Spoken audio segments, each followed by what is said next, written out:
Chancellor, today we are delighted to welcome as guest speaker the Victorian President of the Planning Institute of Australia and Associate Director at Ethos Urban, Laura Murray. Laura has been a strong voice, both for the Planning Institute and for women in planning profession, as convener of the Women's Planning Network.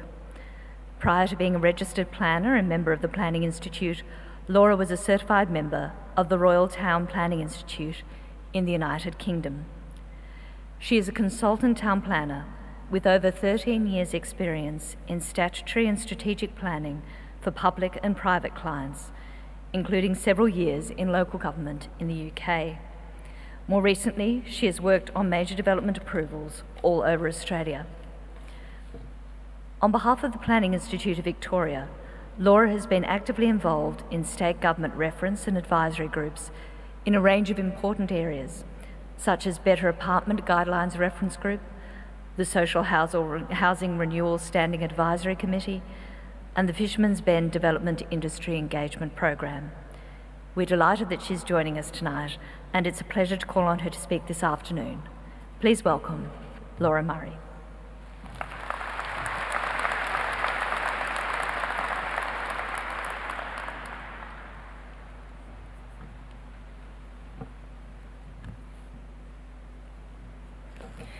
Good evening. Before we begin, I would like to acknowledge the traditional owners of the land on which we're meeting. I pay my respects to their elders past and present, and the elders from other communities who may be here today. I would like to extend my thanks to the University of Melbourne for giving me this opportunity to speak this evening, and congratulations to every one of you here who's made it to this point. I'm sure most of you in this room will agree that being a university student is and was one of the best times of your life. And now the world most definitely is your oyster.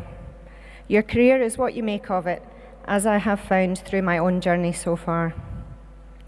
Interestingly, now being a qualified town planner, I realised that my path to town planning actually began at a young age. I grew up in an Ebenezer Howard-inspired new town just outside of Glasgow called Cumbernauld.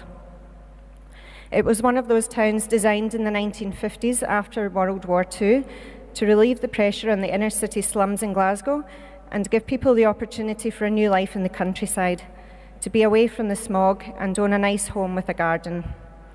I remember the adverts on the TV promoting the town. What's it called? Cumbernauld, the town for tomorrow.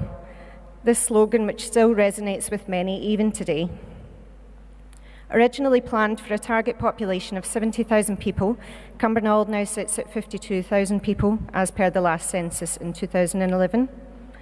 Originally planned around the concept of walkability, with the intention that all residents could walk to the central town centre, the town now consists of a vast number of roads and roundabouts.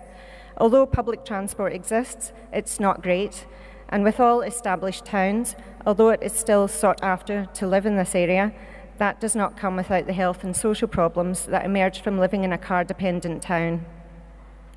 It also now has the stigma of being voted the most dismal town in the UK a few years ago.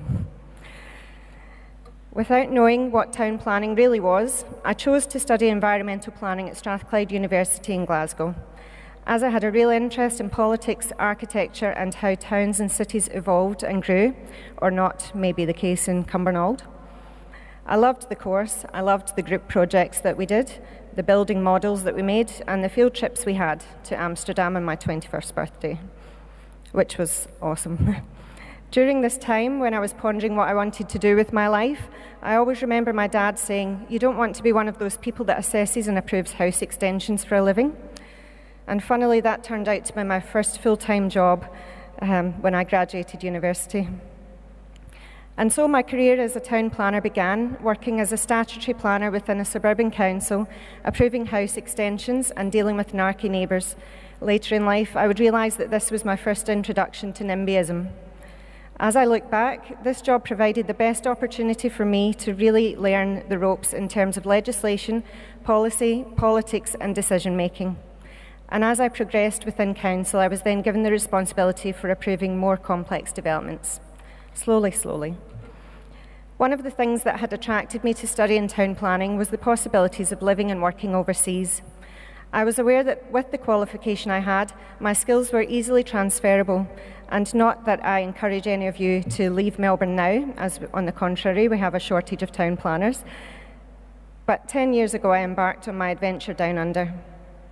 I was overwhelmed with the opportunity to be involved in the long-term strategic planning of existing places and the future planning of entire new towns, similarly to where I grew up. Town planning covers many different facets of our built environment industry, and there are a variety of employment opportunities in that regard. Having now worked in local government and several multidisciplinary companies over the years, including planning teams within engineering, architectural and project management firms, I believe this has provided me with a good all-round perspective of the built environment industry. As a town planner, many describe us as generalists. We need to know a little bit about everything to make a professional assessment of any policy or proposed development. In my spare time, as mentioned, I've been re-elected as the Victorian President of the Planning Institute in Australia, also known as PIA, and I wore the hat of the convener of the Women's Planning Network. Being a chartered member of the Royal Town Planning Institute in the UK and a female in what was perceived to be a male-dominated industry, it was important for me to transfer my membership over to PIA and get involved in the Women's Planning Network when I moved to Melbourne. PIA is the national body representing planning and our profession. Through education, communication and professional development, PIA is the key organisation serving and guiding thousands of planning professionals in their role of creating better communities and quality planning outcomes. PIA currently represents approximately 5,300 members nationally and internationally. We also provide different levels of membership, including graduate level, so I encourage you all to becoming members. Our mission at PIA is to champion the role of planning in shaping Australia's future, and our vision is to be Australia's trusted voice in planning. With our continuous growing population, it is extremely exciting to be working in planning at this time. However, what we do today will leave a legacy for future generations to come. Let's make sure we get it right. Thank you.